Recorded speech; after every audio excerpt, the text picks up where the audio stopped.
Okay, वहीं से continue करते हैं।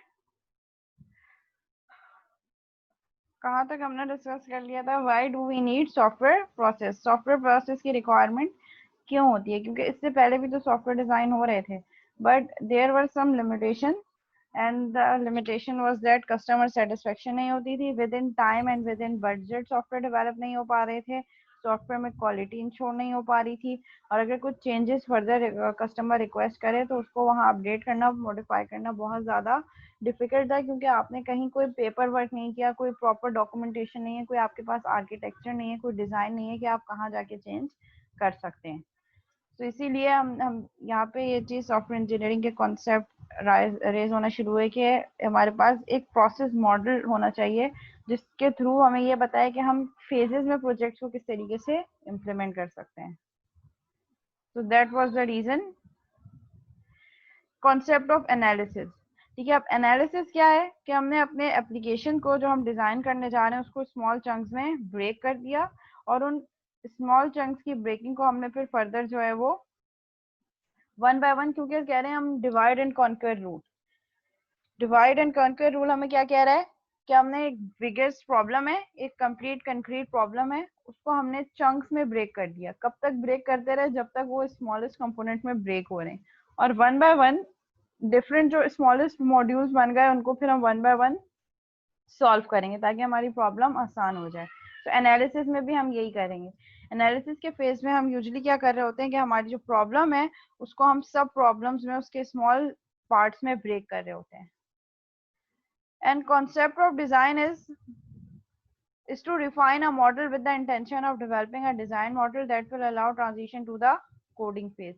कि हम डिजाइन बनाएं, यानी कि जो चीज हमें इम्प्लीमेंट करनी है उसका हम एक प्रॉपर डिजाइन बना लें, एक मॉडल बना लें, सो दैट हम उस मॉडल को इजीली कोडिंग फेज में ट्रांसफॉर्म कर सकें। एक डिजाइन हो, एक पेपर वर्क हो, लाइक एक फॉर्मूला हो जिसकी इम्प्लीमेंटेशन फिर हम कोड में जाके करें। कोड करने से पहले हमें पता हो कि हमें क्या करना है, मतलब हमें ईच एंड एवरी क्लासेस पता हो, हमें मेथड्स पता हो, क्लासेस की फंक्शनैलिटी पता हो, क्लासेस के आपस में एक दूसरे से कनेक्टिविटी पता हो कि ऑब्जेक्ट कैसे एक दूसरे से कम्युनिकेट कर रहे हैं, कौन से मैसेजेस कॉल हो रहे हैं।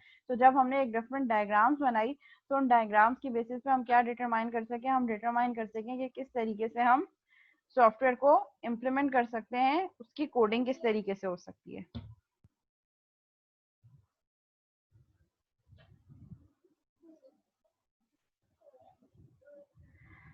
User interface can be a tool as a prototyping. हम जैसे यूजर इंटरफेस जो है वो बेसिकली हम डिजाइन कर सकते हैं, but user interface is not part of analysis और डिजाइन।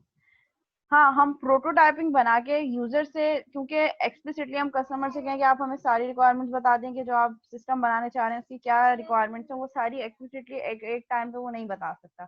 तो उससे बेटर ये हो सकता है कि हम प्रोटोटाइपिंग का मॉडल यूज करते हुए जो एप्लीकेशन वो बनवाना चाह रहा है उसका एक जो है वो यूजर इंटरफेस बना लें, और उससे क्या देखें कि अगर आप जो बनाना चाह रहे हैं उसका यूजर इंटरफेस ऐसा होगा, कैसा आप चाह रहे हैं, क्या चीज कहाँ हो, मेन्यू बार कहाँ हो, कौन कौन से, तो वहां पे बताना आसान हो जाएगा। तो यूजर इंटरफेस जो है वो एनालिसिस और डिजाइन का पार्ट नहीं है, ठीक है, but prototyping tool could be a part of analysis phase. Requirement gathering tool हो सकता है प्रोटोटाइपिंग मॉडल, जिसमें आप एक्चुअल सिस्टम बैकएंड नहीं होगा। नहीं, prototyping is not part of SDLC. SDLC software development life cycle में जो चीजें आती हैं, planning, analysis, design, coding, testing, implementation and maintenance, ये 7 फेजेस हैं। अब आप चाह रहे हैं तो एनालिसिस में आप प्रोटोटाइपिंग मॉडल यूज कर सकते हैं। प्रोटोटाइपिंग बेसिकली एक क्या है, as a requirement gathering tool. Actual system बनाने से पहले आप उसका जो है एक यूजर इंटरफेस बना लें, फ्रंट एंड पे कुछ सब चीजें हो, बैक एंड पे कुछ ना हो, बटन के क्लिक करने पे वो एक्चुअल पेज पे ना जा रहा हो, लेकिन आपने सिर्फ एक यूजर इंटरफेस बना लिया कि जब मैं यहाँ क्लिक करूंगा, मतलब just an abstraction. So prototyping can be used as a requirement gathering tool in analysis phase. Exactly. Prototyping could be a technique to gather some meaningful information or features से related information. जो आप चाह रहे हैं कि आपका customer एक graphical view आपने उसको दे दिया और उस ग्राफिकल व्यू के थ्रू आपको रिक्वायरमेंट बता रहे हैं। एक्चुअल कुछ नहीं है, कोड वोड कुछ नहीं है। क्या मतलब कोडिंग खुद की जाए मुबशिर? एनालिसिस और डिजाइन जो है ये आपके डिजाइनर और बिजनेस एनालिस्ट कर रहे होते हैं, और उसको देखकर इतना फ्लेक्सिबल आपका डिजाइन होना चाहिए कि जो आपका कोडर है, जो प्रोग्रामर है, वो इजीली उस डिजाइन को देखकर कोड कर सके।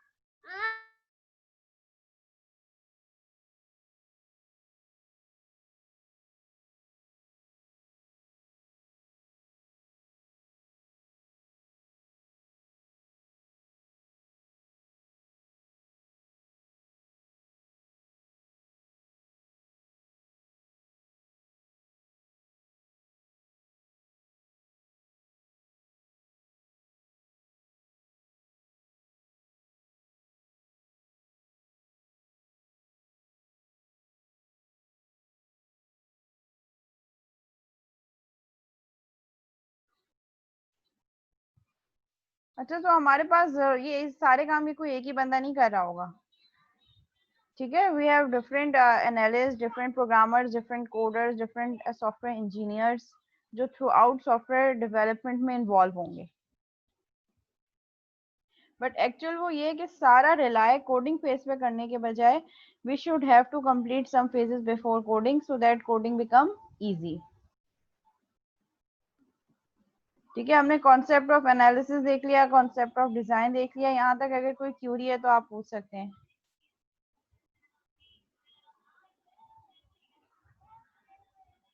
कौन सा पॉइंट? ये जो कोडिंग वाला है।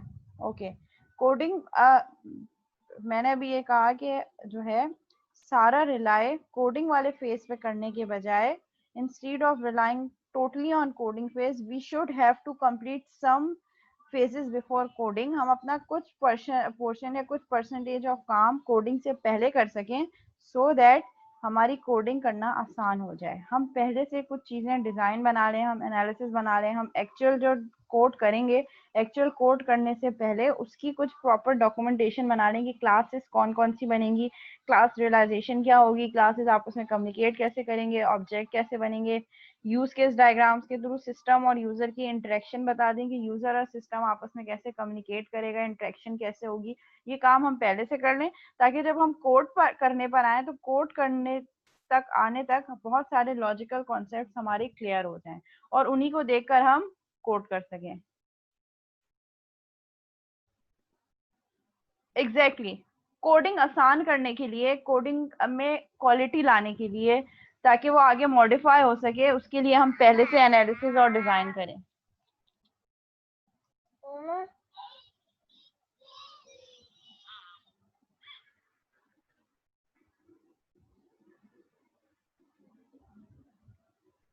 अच्छा, मेरी आवाज सही नहीं आ रही?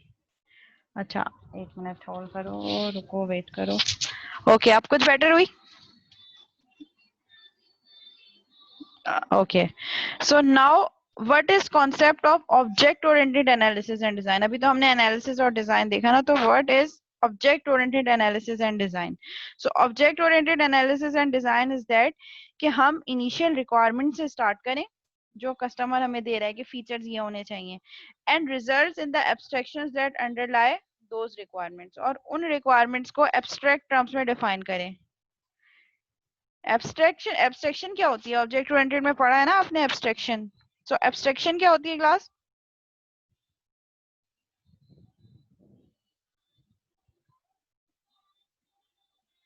जी क्लास, एब्स्ट्रैक्शन। ऑब्जेक्ट ओरिएंटेड में आपने एब्स्ट्रैक्शन पढ़ी होगी, पिलर ऑफ ऊप। सो एब्स्ट्रैक्शन क्या होती है?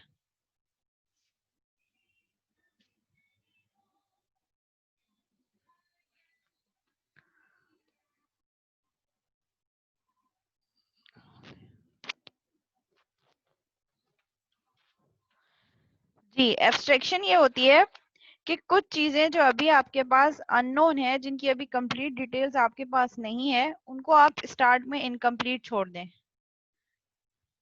ठीक है, फिर बाद में जब आप डिटेल लेवल पे जाएं, सो जब आप डिटेल लेवल पे जाएं तो डिटेल लेवल पे आप जाके उन चीज़ों को जब आपको ज़रूरत हो आप उनको इम्प्लीमेंट करते चले जाएं। इनिशियल लेवल पे आप सिर्फ डिफाइन कर दें कि ये चीज़ें होंगी, ये मेथड्स होंगे और उन मेथड्स को इनकम्प्लीट छोड़ दें। अब जब डिटेल लेवल में जाके उस क्लास उस मेथड की इम्प्लीमेंटेशन रिक्वायर्ड होगी, वो क्लास उस मेथड को इम्प्लीमेंट कर लेगी। स्टार्ट में आप सिर्फ इनिशियल आइडिया, एक कॉन्सेप्ट दे दें कि ये एक मेथड आगे जाके यूज होगा, बट उस मेथड की डेफिनेशन बॉडी अभी ना दें। ठीक है, सो जो अभी चीजें अननेसेसरी हैं, जो अभी जरूरत नहीं है लेकिन आगे जाके यूज होंगी, आप उनको अभी फिलहाल जो है वो हाइड कर दें। ठीक है, तो object oriented analysis and design में हम क्या करेंगे, यूजर से पहले रिक्वायरमेंट्स लेंगे और उन रिक्वायरमेंट्स की बेसिस पे एब्स्ट्रैक्ट टर्म्स में चीजें डिफाइन कर देंगे कि that would be the objects, ये सारे वो ऑब्जेक्ट्स होंगे और ये उन ऑब्जेक्ट्स के वो मेथड्स हैं या मैसेजेस हैं जो वो एक दूसरे को पास करेंगे थ्रू डिफरेंट मेथड्स, और वो मेथड्स के आपने नेम दे दिए और अभी जाके आपने उनकी इम्प्लीमेंटेशन नहीं दी। वो जब इन क्लास लेवल पे जाके जब आप इम्प्लीमेंट करेंगे वो वहां पे उसकी जब डिटेल रिक्वायर्ड होगी आप वहां पे दे देंगे। So that is the concept of object oriented analysis and design. Repeat कर रही हूँ, इसमें हम क्या करते हैं, हमने यूजर से रिक्वायरमेंट ली, उन रिक्वायरमेंट्स को एब्स्ट्रैक्ट टर्म में डिफाइन कर दिया। Abstract term means high level terms में डिफाइन कर दिया कि ये चीज इन मेथड से होगी, लेकिन उन मेथड्स की इम्प्लीमेंटेशन आपने अभी नहीं दी, उन मेथड्स को आपने अभी फिलहाल एब्स्ट्रैक्ट कर दिया, हाइड कर दिया। ठीक है, यूजर को, जो आपका कस्टमर है, क्लाइंट है, यूजर है, उसको इससे कोई लिंक नहीं है कि आप कौन से मेथड लगाएंगे, उस मेथड का कोड क्या होगा, उसको ये चाहिए कि मेरा ये काम होना चाहिए। तो आप उसकी रिक्वायरमेंट को हाई लेवल टर्म्स में डिटरमाइन कर देंगे और जो कुछ मेथड्स हैं इनिशियल, वो चीजें आप हाई लेवल टर्म्स में डिटरमाइन करेंगे। ठीक है, और इसमें आप क्या करेंगे कि जो ऑब्जेक्ट आगे जाके यूज होंगे उन ऑब्जेक्ट्स को आप डिटरमाइन करेंगे कि ये ऑब्जेक्ट्स हैं, इन ऑब्जेक्ट्स के ये मेथड्स हैं जो ये ऑब्जेक्ट आपस में एक दूसरे से कम्युनिकेट करने के लिए ये मेथड्स यूज करेंगे, और उन मेथड्स की इम्प्लीमेंटेशन जब आगे रिक्वायर्ड होगी जिन मेथड्स को, वो जाके उनको इम्प्लीमेंट कर देंगे। अभी इनिशियल लेवल पे सारी चीजें आप डिफाइन नहीं करोगे।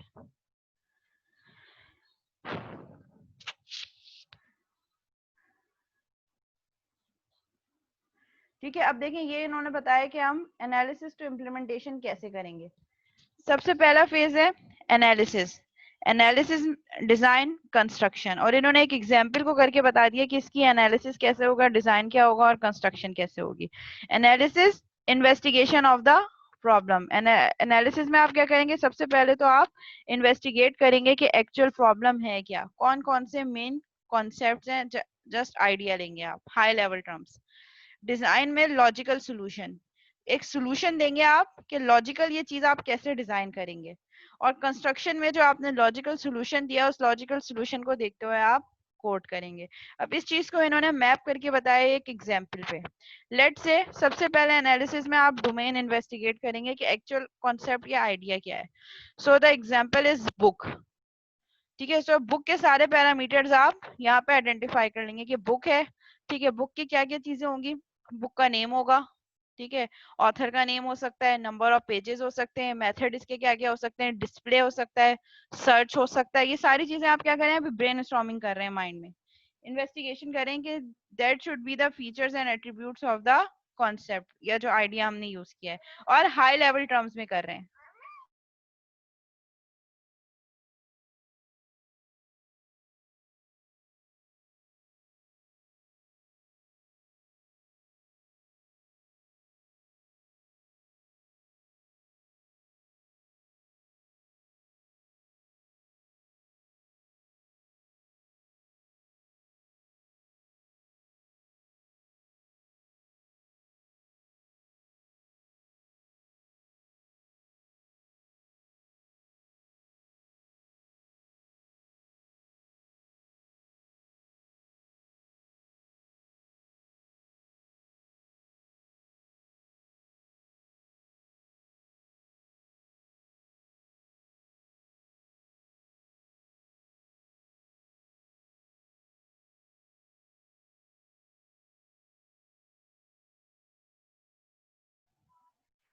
ठीक है, सो एनालिसिस में हम क्या करेंगे, जो इनिशियल हमारा आइडिया है, जो कॉन्सेप्ट है, उसको हम इन्वेस्टिगेट करेंगे, हाई लेवल रिक्वायरमेंट्स।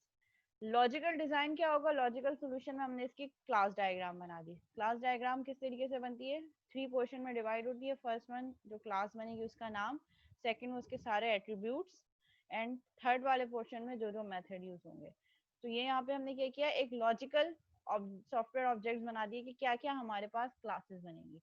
और कंस्ट्रक्शन कैसे होगी, जो हमने यहाँ पे क्लास डायग्राम का एक व्यू दिया है, रिप्रेजेंटेशन दिया है, यहाँ पे डायग्रामेटिकल व्यू दिया है, उसको हम फिर कोड पे जाके इम्प्लीमेंट करें। कैसे करेंगे, public class book, private string title, public void display. इसी तरह आप और एट्रीब्यूट जो जो आपने यहाँ पे डिजाइन में दिए होंगे वो सारी चीजें आप यहाँ पे इम्प्लीमेंट कर सकते हैं। तो that is the main idea behind analysis, design and construction. Analysis में आप हाई लेवल रिक्वायरमेंट्स इन्वेस्टिगेट करेंगे, आइडेंटिफाई करेंगे कि क्या क्या हो सकती हैं। डिजाइन फेज में आपने जो एनालिसिस में जो आइडिया माइंड में आपने ग्रेस्प किया है उसको आप किसी ना किसी डायग्राम में मैप करेंगे, other class diagram, object diagram, यहाँ पे क्लास डायग्राम यूज हुई है। और फिर उसके बाद उस क्लास डायग्राम को देखते हुए आप कोडिंग करेंगे। जी, यहाँ तक इस एग्जाम्पल से कुछ क्लियर हुआ कि एनालिसिस में क्या होगा, डिजाइन में क्या होगा और कंस्ट्रक्शन में क्या होगा। यही काम आपने अपने प्रोजेक्ट में भी करना है। सबसे पहले analysis, design and then construction. अगर कोई क्यूरी है, कोई चीज समझ नहीं आई, कोई कॉन्सेप्ट, कोई पॉइंट, तो आप पूछ सकते हैं।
अच्छा, मैं वन बाय वन आप लोगों की क्यूरीज पढ़ रही हूँ और वन बाय वन उन क्यूरी को रिस्पॉन्ड कर रही हूँ। पहले क्यूरी है, अच्छा जी, एरम को क्लियर है, मोहम्मद उसामा एक दफ़ा रिपीट कर दें। देखो, object oriented analysis and design का कॉन्सेप्ट ये है, अगर हम इस स्लाइड को देखें, ये जो ओपन है, पहले क्या होता था, object oriented analysis and design से पहले डायरेक्ट कोड करते थे हम। कोड पे जाके जो जो चीज़ें माइंड में आ रही हैं वो सारी चीज़ें हमने ठक ठक ठक ठक कोड कर दी, फिर चीज़ों को इम्प्लीमेंट किया और क्लासेस हो गई, इसको इनहेरिट कर दिया। अब जब चेंज करना होगा तो वो चेंज हमें हर जगह फिर रिफ्लेक्ट करना पड़ेगा। ठीक है, तो यहाँ पे बहुत ज्यादा प्रॉब्लम आ रही थी कि हम डायरेक्ट कोड कर रहे हैं। ठीक है, हमने कोई प्रॉपर पहले से कोई ब्रेनस्टॉर्मिंग नहीं की, हम डायरेक्ट कोड कर रहे हैं। अब जब हम ये एनालिसिस और डिजाइन हमने हाइड कर दिया, मतलब हम इस पे काम ही नहीं कर रहे हैं, हम डायरेक्ट कोडिंग कर रहे हैं। तो कोडिंग करने पे जब आप एंड पे पहुंच गए, सारी चीजें आपने इंटीग्रेट कर दी, अब कस्टमर कह रहा है कि मुझे कोई चीज ऐड करनी है, तो वो फिर आपको पूरा कोड दोबारा से एक्सप्लोर करना पड़ेगा कि कहाँ कहाँ चेंजेस होने चाहिए, कहाँ कहाँ रिफ्लेक्ट होना चाहिए वो चेंज। तो वहां पे वो बहुत ज्यादा प्रॉब्लमेटिक हो रहा है। तो उससे बेटर ये है कि क्यों ना हम पहले एनालिसिस करें। एनालिसिस मींस ये कि जो चीजें हमारे माइंड में आ रही हैं उनको हम पहले प्रॉपर डॉक्यूमेंट करें। एनालिसिस भी डॉक्यूमेंटेशन में ही होगी, लेकिन वो प्रॉपर कोड नहीं होगा, ना ही वो कोई डायग्राम होगी। वो सिंपल इंग्लिश नरेटेड सेंटेंस जैसे हम बात कर रहे होते हैं, वैसे ही वो स्टेप बाय स्टेप आपके रिक्वायरमेंट्स होंगी। जैसे यहाँ पे बुक है, जैसे मैंने आपको बताया एक कॉन्सेप्ट है बुक, तो हम बुक की जितनी भी हाई लेवल डिटेल्स हैं हम उसको गैदर करेंगे। और वो हाई लेवल डिटेल्स हमारे पास क्या होंगी, बुक का नेम होगा, उसका ऑथर नेम होगा, ईयर ऑफ पब्लिकेशन हो सकती है, नंबर ऑफ पेजेस हो सकते हैं, और क्या हो सकता है, मेथड्स क्या क्या हो सकते हैं, डिस्प्ले, फॉन्ट साइज क्या है उसका, सर्चिंग का ऑप्शन है या नहीं है। ठीक है, कोई स्पेसिफिक कीवर्ड अगर मैं सर्च कर रही हूँ, उसका काउंट भी बताए, वो नंबर ऑफ काउंट, वो वर्ड कितनी दफा आ रहा है, नहीं आ रहा। तो ये सारी चीजें जो मैंने हाई लेवल रिक्वायरमेंट्स एक्सट्रैक्ट की हैं उस ऑब्जेक्ट को देखने के बाद, कि जो ऑब्जेक्ट हम यूज कर रहे हैं उसकी हाई लेवल रिक्वायरमेंट्स क्या हो सकती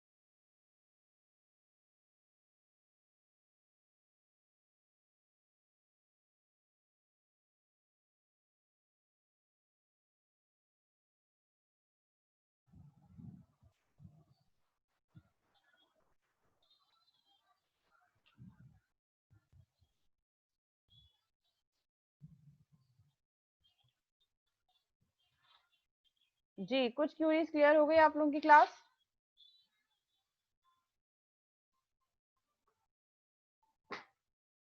ठीक है, ऑब्जेक्ट ओरिएंटेड एनालिसिस मैंने रिपीट कर दिया दोबारा से कॉन्सेप्ट। एनालिसिस भी पेपर पे ही करेंगे या सिर्फ डिस्कशन होगी? नहीं नहीं, एनालिसिस भी प्रॉपर डॉक्यूमेंट होगी, each and everything should be documented. अच्छा, तला खान का क्वेश्चन है कि इसमें प्रोजेक्ट किस टाइप का होगा। जैसे मैंने पहले बताया कि आप कोई भी पहले से बना हुआ प्रोजेक्ट भी उठा सकते हैं जो आपने ऑब्जेक्ट ओरिएंटेड प्रोग्रामिंग के कोर्स में बनाया हो। ठीक है, अब आपने करना ये कि वहां तो आपने डायरेक्ट कोड किया है, ठीक है, इस कोर्स में आप ये करेंगे कि जो लेट से आपने कोई हॉस्पिटल मैनेजमेंट सिस्टम बनाया या एम्प्लॉय मैनेजमेंट सिस्टम बनाया या कोई भी आपने सिस्टम बनाया था ऑब्जेक्ट ओरिएंटेड प्रोग्रामिंग के कोर्स में, उसकी पहले आप एनालिसिस करेंगे। एनालिसिस क्या करेंगे, प्रॉपर एनालिसिस का आगे जब हम फेज देखेंगे हम देखेंगे कि एनालिसिस के फेज में हम कौन कौन सी एक्टिविटीज कर रहे हैं। तो एनालिसिस के फेज में हम यूज केस डायग्राम बना रहे होते हैं, यूज केस डायग्राम और सीक्वेंस डायग्राम, जो हमें ये बता रही होती है कि हमारी सिस्टम और यूजर आपस में इंटरेक्ट कैसे करेंगे। तो एनालिसिस के फेज में भी डिफरेंट एक्टिविटीज हैं जो हम आगे जब एनालिसिस डिटेल में पढ़ेंगे। अभी तो हम ओवरव्यू देख रहे हैं ना कि एनालिसिस और डिजाइन होता क्या है, अब इसको करेंगे कैसे ये हम सीखेंगे। ठीक है, तो जब हम देख लेंगे कि एनालिसिस में अब फिर जो आपने लेट से हॉस्पिटल मैनेजमेंट सिस्टम उठाया है,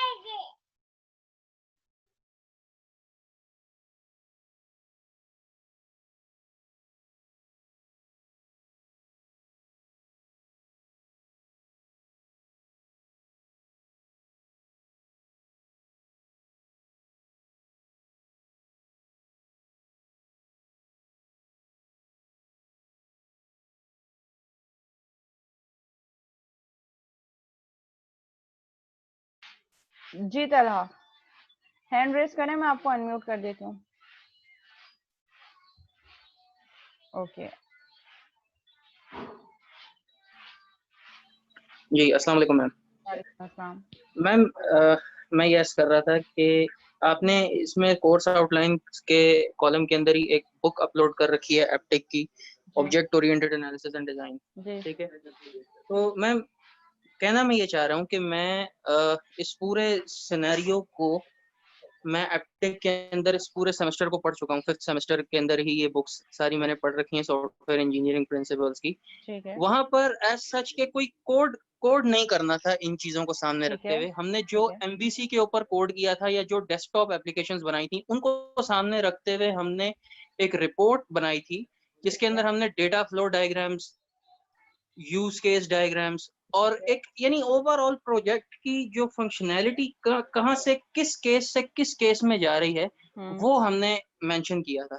ठीक है। तो ये कोर्स भी उसी से रिलेटेड है या हमें एक प्रैक्टिकली कोड वर्क करते हुए दिखाना होगा? नहीं, प्रैक्टिकली वर्किंग कोड दिखाना होगा आपने। यहाँ पे इस कोर्स की रिक्वायरमेंट ये है कि प्रोजेक्ट भी है इस कोर्स का पार्ट, और दूसरी चीज ये कि यहाँ पर जो चीजें हम एनालिसिस और डिजाइन की एक्टिविटी में जो जो काम करेंगे, अपने प्रोजेक्ट से रिलेटेड आप पहले एक आइडिया चूज करेंगे कि आपने क्या प्रोजेक्ट बनाना है। उस प्रोजेक्ट को आप एनालिसिस करेंगे, उसी को डिजाइन करेंगे, और एनालिसिस और डिजाइन की डिफरेंट एक्टिविटीज डिफरेंट डायग्राम्स हम देखेंगे कि एनालिसिस फेज में क्या होता है, डिजाइन फेज में क्या होता है।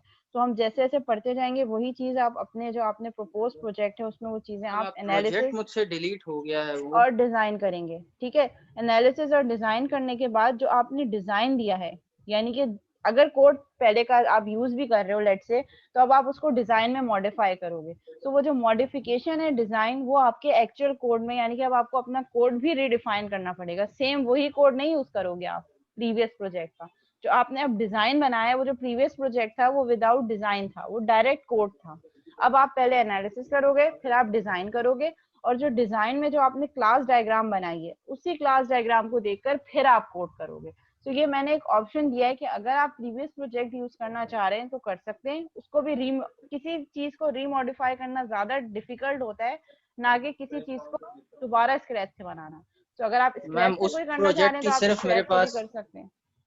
उस प्रोजेक्ट की सिर्फ मेरे पास ईआरडी डायग्राम अब रह गई है। कोड जो है वो मैंने विंडो रीइंस्टॉल करने की वजह से सारा उड़ाना पड़ा मुझे तो अपनी बेटा हार्ड पहले डिस्क का। अपने आप को इम्पोर्टेंट चीजें मेल करनी चाहिए ना, कहीं डेस्कटॉप पे या ड्रॉप बॉक्स पे सेव करनी चाहिए। एनी हाउ आप स्क्रैच से भी बना सकते हैं, कोई मसला नहीं है। काम अगर आप इससे बना इससे बनाया बना भी तो उठाओगे तो स्क्रैच से तो करना ही, मतलब बहुत सारी चीजें आपको कोड को तो पूरा रीमॉडिफाई करना पड़ेगा। वो ज्यादा मुश्किल रहेगा, कहाँ कहाँ चेंजेस करने हैं। इससे अच्छा कि आप स्क्रैच से कर लो। और अगर ईआरडी बनी है तो वो तो और हेल्पफुल है। ईआरडी को देखकर क्लास डायग्राम बनाएं, क्लास डायग्राम को देख के कोड करें, बहुत आसान। जब क्लास डायग्राम बन गई तो कोड करना बहुत आसान हो जाएगा। मेरा इस कोर्स का ऑब्जेक्टिव ये, जो आपके प्रोजेक्ट में भी मैं चेक करूंगी, कि एक तो ये कि आपको कोड करना आना चाहिए, और दूसरी चीज ये कि जो आपने कोड किया है that should be according to your analysis and design. ये मेन ऑब्जेक्टिव है। क्लियर है? अच्छा जी, और कोई और सवाल, कोई और क्यूरी यहाँ तक? अच्छा, किसी भी project it should be object oriented project. अब वो आप कोई भी प्रोजेक्ट बनाए बट काम सारा क्लासेस के थ्रू होना चाहिए। जी जी, एंड में जैसे होता है, जैसे और कोर्सेज में होता है, फाइनल पेपर से 2 to 3 वीक्स पहले जो है वो प्रोजेक्ट की वैल्यूएशन होगी। अच्छा, मिड में इवैल्यूएशन करने का प्रोजेक्ट का इस तरीके से, जो एनालिसिस और डिजाइन कंप्लीट हो चुका होगा आपका, उस कंप्लीट एनालिसिस और डिजाइन को हम जो है वो, हो सकता है बीच में आपके प्रोजेक्ट से रिलेटेड ही कुछ टास्क जो है वो मैं माइलस्टोन्स बना के ले लूँ। लेट से एनालिसिस फेज आपका कंप्लीट हो जाए, जिसमें आपकी यूज केस डायग्राम और सीक्वेंस डायग्राम होगी, तो मैं उसको कहूँ कि आप एज एन असाइनमेंट सबमिट करवा दें, तो वो आपका असाइनमेंट भी हो जाएगा और एक प्रोजेक्ट का माइलस्टोन भी कंप्लीट हो चुका होगा। फिर आगे जब हम डिजाइन फेज में जाएंगे तो मैं आपको कहूँ कि आप अपनी क्लास डायग्राम कंप्लीट करें with different classes, relationship, aggregation, association, तो वो चीज आपके असाइनमेंट में आप करोगे और वो आपका प्रोजेक्ट का एक माइलस्टोन भी बन जाएगा। बना सकते हैं वेब एप्लीकेशन, बिल्कुल बना सकते हैं, लेकिन वो ऑब्जेक्ट ओरिएंटेड बेस्ड होनी चाहिए, क्योंकि हम object oriented analysis and design पढ़ रहे हैं, so project should be object oriented project.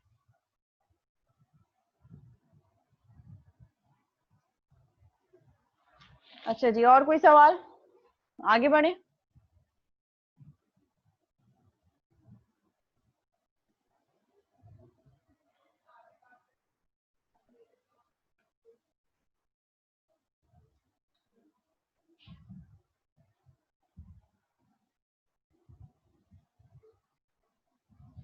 Okay, activities involve in analysis and design phase. अब यहाँ पे अब थोड़ा डिटेल में आ रहे हैं कि हम एनालिसिस और डिजाइन फेज में क्या क्या काम कर रहे होंगे। सबसे पहले फाइंडिंग द ऑब्जेक्ट। सबसे पहले आप ऑब्जेक्ट डिटरमाइन करेंगे कि इस प्रोजेक्ट को इम्प्लीमेंट करने के लिए कौन कौन से ऑब्जेक्ट्स आपके पास यूज होंगे। ठीक है, ऑर्गेनाइजिंग द ऑब्जेक्ट, जैसे अगर हम लाइब्रेरी मैनेजमेंट सिस्टम की बात करें तो ऑब्जेक्ट्स हमारे पास क्या क्या हो सकते हैं। हमारे पास ऑब्जेक्ट्स होंगे जो रियल वर्ल्ड एंटिटी के ऑब्जेक्ट्स होंगे, बुक्स इटसेल्फ,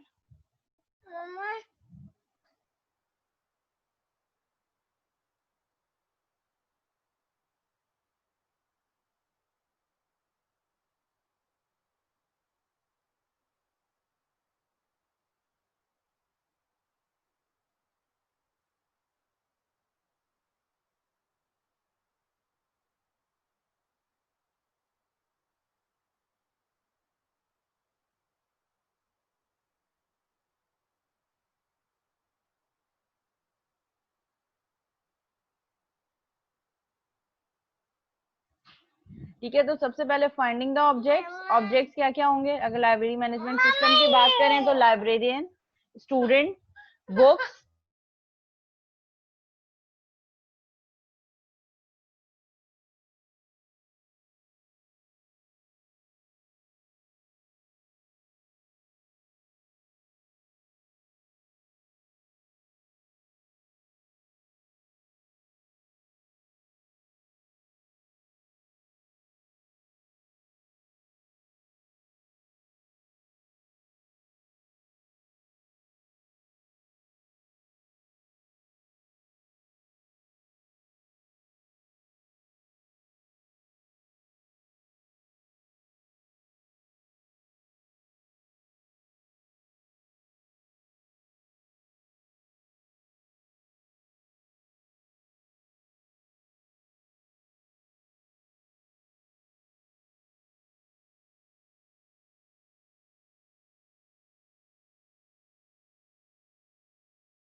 हमारे पास जो है 7 मिनट्स रह गए, तो आप काइंडली एक काम ये करें कि सेशन की अटेंडेंस जो है वो चैट पे सेंड कर दें, student name and student ID.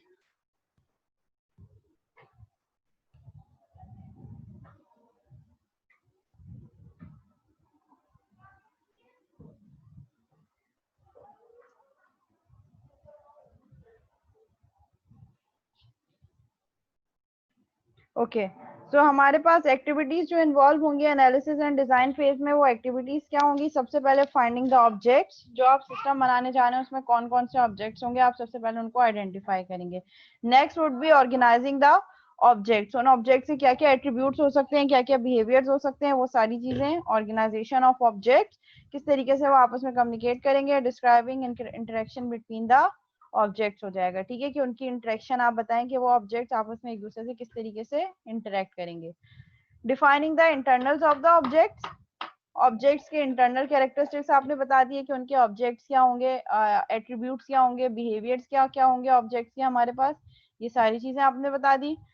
And obtaining an understanding of the system based on functional requirements, functional requirements क्या होंगी आपके सिस्टम की, डिटरमाइन करेंगे आप इन टर्म्स ऑफ सिस्टम के फंक्शनल रिक्वायरमेंट्स के, आपके सिस्टम के फीचर्स कौन कौन से होंगे, कौन कौन से फंक्शनल रिक्वायरमेंट ऐसी हैं जो आपका सिस्टम फुलफिल कर रहा होगा, तो उसकी एक जनरल अंडरस्टैंडिंग होगी कि ये फीचर्स हैं। यानी कि स्टार्ट में जब आप प्रोजेक्ट बनाना स्टार्ट करोगे तो सबसे पहले आप ऑब्जेक्ट्स आइडेंटिफाई करोगे, देन ऑर्गेनाइज करोगे उन ऑब्जेक्ट्स को, डिस्क्राइब करोगे कि उनके इंटरेक्शंस के वो ऑब्जेक्ट्स आपस में एक दूसरे को से कैसे इंटरेक्ट कर रहे हैं। Describe the internals of the objects, objects के इंटरनल कैरेक्टरिस्टिक्स क्या होंगे, मतलब क्या क्या एट्रीब्यूट्स हो सकते हैं, क्या क्या बिहेवियर्स हैं जो वो परफॉर्म करेंगे वो ऑब्जेक्ट्स। और functional requirements of the system, आपके सिस्टम की फंक्शनल रिक्वायरमेंट, जो मेन फीचर जो आपका सिस्टम परफॉर्म कर रहा होगा। So these are the activities which are involved in analysis and design phase. So what are the objectives of or advantages of object oriented analysis?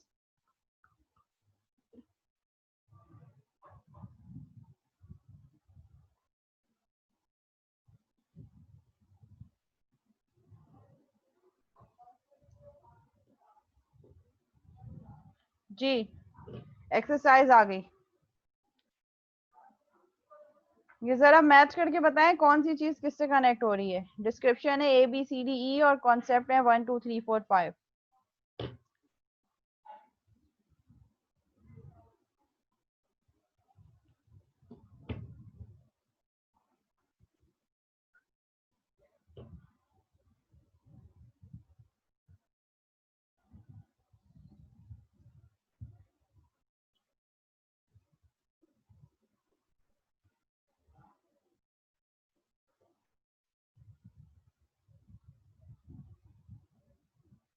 Ji class, compare करके बताएं, match the column.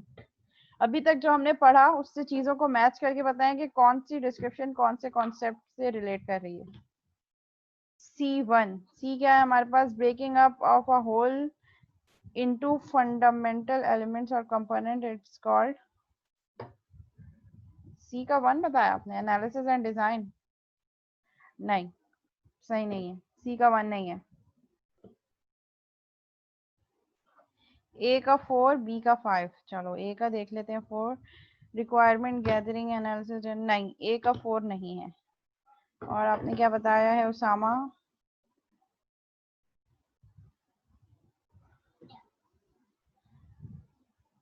अच्छा जी, ए का 4 and B का 5। अभी उसामा का हम देख रहे हैं, ए का 4 तो नहीं है उसामा, बी का 5 बताया आपने। इम्पोर्टेंट पार्ट ऑफ, नहीं बी का 5 भी नहीं है। अच्छा जी, उसामा के बाद अब हम देखते हैं ई का 1, Syed Abdul Haseeb. Analysis takes few pieces of requirements as an important, नहीं ए का ई का 1 भी नहीं है। डी का 4, फोकस ऑफ एनालिसिस, नहीं डी का 4 नहीं है। कोई तो सही बता दो अल्लाह के बंदो। ई का 4, C to 4, B to 4। चलो मैं बताती हूँ 1 बाय 1, आप लोग सही नहीं बता पा रहे। बी का 1, ये सही आया एक। सैयद अब्दुल हसीब ने जो बताया बी का 1, ई का 5 नहीं है। ठीक है, फर्स्ट वन है। ठीक है, मैं वन बाय वन डिस्क्रिप्शन को रीड करती हूँ और आप फिर उससे रिलेट करने की कोशिश करें, शायद आप सही से कैच कर सकें। Requirement gathering, analysis, design, development and testing are phases of, यानी कि जिसमें हम रिक्वायरमेंट गैदर कर रहे हैं, सॉफ्टवेयर को एनालिसिस कर रहे हैं, डिजाइन कर रहे हैं, डेवलप कर रहे हैं और उसकी टेस्टिंग कर रहे हैं। ये किसके फेजेस हैं? कॉन्सेप्ट में से कौन सी चीज लग रही है जिसका पार्ट लग रहा है ये? मीटिंग एंड हो जाएगी, इसी सेम मीटिंग आईडी पे फौरन ज्वाइन करेंगे without any break. Building a software system. ठीक है, सो ए का 5 हो गया हमारे पास। सॉफ्टवेयर सिस्टम डिजाइन करने के लिए हमें ये सारे फेजेस गो थ्रू करने पड़ते हैं। Requirement gathering, analysis, design, development and testing are phases of building a software system. Next one is important part of creating an application. किसी भी एप्लीकेशन को क्रिएट करने के लिए इंपॉर्टेंट पार्ट क्या होता है? कॉन्सेप्ट में से कौन सी चीज आपको लग रही है कि सही होगी?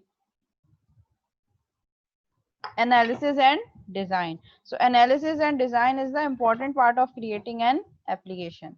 So A का 5 हो गया and B का 1 हो गया. Next one is breaking up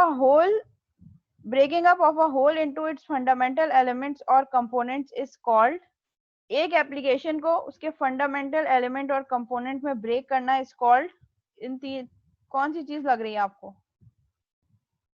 4, analysis. हमने यही पढ़ा था एनालिसिस की डेफिनेशन कि एनालिसिस क्या है? मेन प्रॉब्लम को सब प्रॉब्लम्स और फंडामेंटल कंपोनेंट्स में ब्रेक करना इज एनालिसिस। सो सी का क्या हो गया हमारे पास? 4। फोकस डी डिस्कस करते हैं। Focus of analysis is to translate the functional requirements into. Analysis phase का फोकस क्या है? कि हम ट्रांसलेट करें फंक्शनल रिक्वायरमेंट्स को इनटू सॉफ्टवेयर कॉन्सेप्ट। सॉफ्टवेयर के कॉन्सेप्ट, सिंपल एब्स्ट्रैक्शन, सॉरी।